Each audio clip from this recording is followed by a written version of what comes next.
नमस्कार, स्वागत है आपका। आप देख रहे हैं द न्यूज और मैं रानी गुप्ता आपके साथ। लगातार सियासी अटकलें चल रही थी क्योंकि जब चंद्रबाबू नायडू ने आंध्र प्रदेश के नए सीएम के तौर पर शपथ ग्रहण की तो उस वक्त बिहार के सीएम नीतीश कुमार मौजूद नहीं थे। ऐसे में सियासी हलचल के बीच नीतीश कुमार ने चंद्रबाबू नायडू से फोन पर बातचीत की। इतना ही नहीं, उन्होंने सीएम बनने के लिए बधाई दिया और ये कहा कि अब आंध्र प्रदेश का विकास और भी ज्यादा तेजी के साथ होगा। तो वहीं दूसरी ओर राम मोहन नायडू, जो कि टीडीपी के ही एक नेता हैं और अब केंद्र में मंत्री हैं, उनकी एक अनोखी तस्वीर, अनोखा वीडियो सोशल मीडिया पर वायरल हो रहा है। दरअसल राम मोहन नायडू ने यूनियन सिविल एविएशन मिनिस्टर के रूप में कार्यभार संभालने से पहले 21 बार ओम श्री राम लिखा है। आपको बता दें कि ये जो टेबल पे वो लिख रहे हैं कागज पे ओम श्री राम, वो काफी ज्यादा वायरल हो रहा है और लोग इस चीज की तारीफ कर रहे हैं कि कैसे एक तो मोदी कैबिनेट 3.0 के वो सबसे कम उम्र के मिनिस्टर हैं और इसी के साथ ही वो लगातार अपनी सनातन संस्कृति को भी निभा रहे हैं और किसी भी शुभ कार्य की शुरुआत से पहले भगवान का नाम लिख रहे हैं। आपको बता दें, जिस तरीके से लगातार इंडिया अलायंस के तमाम नेता कह रहे हैं कि ये जो गठबंधन है एनडीए का, वो ज्यादा दिनों तक चलने वाला नहीं है, तो ऐसे में राम बाबू नायडू हो या फिर सुरेश गोपी हो या फिर देखने को मिलता है कि खुद चंद्रबाबू नायडू हो तिरुपति बालाजी जाकर के दर्शन करते हैं। ये तमाम चीजें दिखाती हैं कि कैसे बीजेपी में जितने भी उनके घटक दल हैं एनडीए में, उनका लगाव, उनका विचारधारा एक है, जिसकी वजह से ये कहना गलत नहीं होगा कि एनडीए का ये गठबंधन काफी ज्यादा मजबूत है। और हाँ, राम मोहन नायडू के इस वीडियो से एक और बड़ा झटका विपक्ष को लग सकता है। बता दें, वहीं दूसरी ओर जिस तरीके से राम मोहन नायडू ने यूनियन सिविल एविएशन मिनिस्टर के तौर पर यह कार्यभार संभाला, उसके बाद उन्होंने बड़ा बयान भी दिया कि कैसे वो एनडीए के नेतृत्व में देश का विकास करेंगे। सुनिए राम मोहन नायडू का ये बड़ा बयान। Well, definitely, I really can't decide on one decision to bring down the prices, but like I'm saying, it is a very important issue today. My whole intention is to make air travel reach to the common man, and it has happened over 10 years. There have been Udan scheme that has come up. Modi ji has also said Hawai chappal se Hawai jahaz tak. So I want to make it a reality for that. For that, prices have to be affordable. Now the market scenarios or the other external factors, COVID, so a lot of different factors have made in improving the prices. So we have to sit down, the department has to sit down, and whenever that thing is happening, my intention or my priority would be from the people of this country that to bring down the prices, and I would sit down with that point of view. The world is looking for India as an infrastructure hub.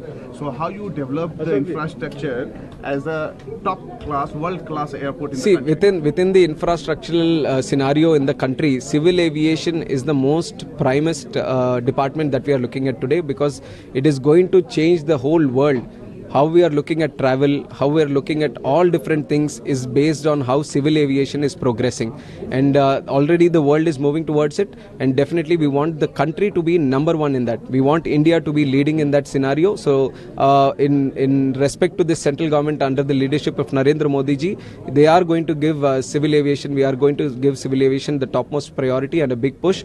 And especially I'm very thankful that being the youngest member in the cabinet, I've been given this important portfolio of civil aviation. So I have a lot to prove here. I have a lot to prove on behalf of the young nation, young people of this country. So I want to stand up to that challenge. Have you spoken with your mother?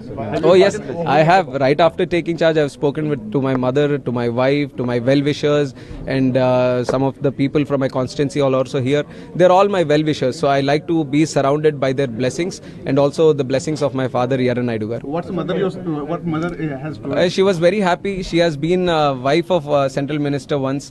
When Yaran Naidu Garu was holding Rural Development Ministry, and now she is a mother of Central Minister, so she couldn't be more happier, and she's just showering me with a lot of blessings, and her only advice is do good, do good for the country, do good for the people. Thank you, sir. वहीं बिहार के CM Nitish Kumar बुधवार को चंद्रबाबू नायडू के शपथ ग्रहण में नहीं आए। नीतीश और चंद्रबाबू नायडू दोनों ही मोदी 3.0 सरकार के किंग मेकर हैं। बुधवार को जब नीतीश चंद्रबाबू नायडू के शपथ ग्रहण में नहीं पहुंचे तो एनडीए की नई नवेली सरकार की सेहत पर चर्चाएं शुरू हो गई। बिहार की विपक्षी पार्टी राष्ट्रीय जनता दल ने तुरंत इस पर प्रतिक्रिया दी और कहा कि एनडीए के घटक दलों के बीच सब ठीक नहीं चल रहा है। इन कयासबाजियों के बीच खबर आई है कि नीतीश कुमार ने कल यानी कि बुधवार को ही तेलुगु देशम पार्टी के मुखिया एन चंद्रबाबू नायडू को फोन किया। रिपोर्ट के मुताबिक चंद्रबाबू नायडू के शपथ ग्रहण के बाद नीतीश कुमार ने उन्हें फोन किया और मुख्यमंत्री बनने की बधाई दी। बिहार के मुख्यमंत्री कार्यालय से जारी एक बयान के मुताबिक नीतीश ने नायडू से कहा कि उन्हें उम्मीद है कि उनकी अगुवाई में दक्षिण का यह राज्य विकास के पथ पर आगे बढ़ेगा। आपको बता दें कि केंद्र की नई एनडीए सरकार में नीतीश दूसरे सबसे बड़े घटक दल जेडीयू के नेता हैं। इस सरकार में 16 एमपी के साथ टीडीपी सबसे बड़ा घटक दल है और 12 सांसदों के साथ नीतीश कुमार की जेडीयू दूसरे नंबर पर है। नरेंद्र मोदी सरकार के लिए इन दोनों ही घटक दलों का एनडीए में रहना जरूरी है। दोनों ही पार्टी को केंद्रीय मंत्री परिषद में 2-2 मंत्रालय मिले हैं। इधर आंध्र प्रदेश में चंद्रबाबू नायडू को प्रचंड बहुमत मिला है। हालांकि नायडू ने अपनी सरकार में पवन कल्याण की पार्टी जनसेना और बीजेपी को शामिल किया है। एनडीए को यहां पर 175 में 164 सीटें मिली है।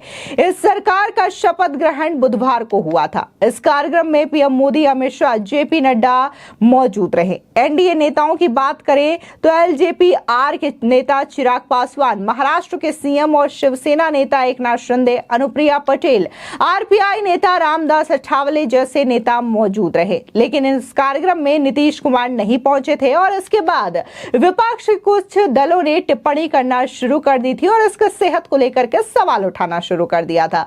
आरजेडी प्रवक्ता एजाज अहमद ने कहा था कि जब नीतीश कुमार के मन मुताबिक काम नहीं होता तो वो मौन धारण कर लेते हैं। किसी न किसी तरीके से वो इस बात का संकेत दे देते हैं। एजाज अहमद ने कहा कि बीजेपी को तो बहुमत मिला ही नहीं है, एनडीए के नाम पर उन्होंने बहुमत पाया है। इसके बाद मंत्रालयों का जिस तरीके से बंटवारा हुआ और अभी लोकसभा अध्यक्ष की भी बात होनी है, इससे आगे कई चीजें होने वाली है। हालांकि नीतीश की गैर मौजूदगी पर जेडीयू की भी प्रतिक्रिया सामने आई थी। बिहार के मंत्री और जेडीयू नेता जमा खान ने कहा कि समारोह में नहीं जाने का कोई और भी कारण हो सकता है, लेकिन फिलहाल एनडीए में किसी भी तरीके की कोई दूरी नहीं है और सरकार मजबूत स्थिति में है। फिलहाल इस पूरे मामले को लेकर के आपकी क्या राय है, हमारे कमेंट सेक्शन में जरूर बताएं। धन्यवाद। तीसरी बार शपथ लिया है, लेकिन इस बार का जो विपक्ष है बहुत ही मजबूत विपक्ष है। तो इस बार जो मोदी जी ने बार बार कहा है कि हम बिहार को कई चुनावों में कि बिहार को विशेष राज्य का दर्जा देंगे, लेकिन इस चुनाव में नहीं कहा था। और इस बार बिहार जो है निर्णायक भूमिका में है। मतलब अगर नीतीश जी सब लोग अगर मांग करें बिहार को विशेष राज्य के दर्जे को दिलाने के लिए, तो ये मांग करनी चाहिए।